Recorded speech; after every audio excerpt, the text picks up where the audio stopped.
How to change Circle K phone number. Hi guys, welcome to our channel. Let's begin. In this video, I will guide you on how you can change the Circle K phone number. For this, open the Circle K app on your device. If you don't have this application, you can head over to Play Store or App Store in order to download and install this. Once you have opened the application, you want to tap on the account option at the bottom right corner of your screen. Here you have different options such as profile, wallet, activity history, preferences, notifications, and much more.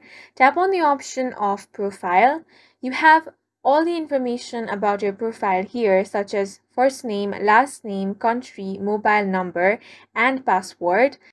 Now, to change your mobile phone number, tap on the change option next to your current mobile number. Here, you will have the option to change your phone number. First off, you want to select your country.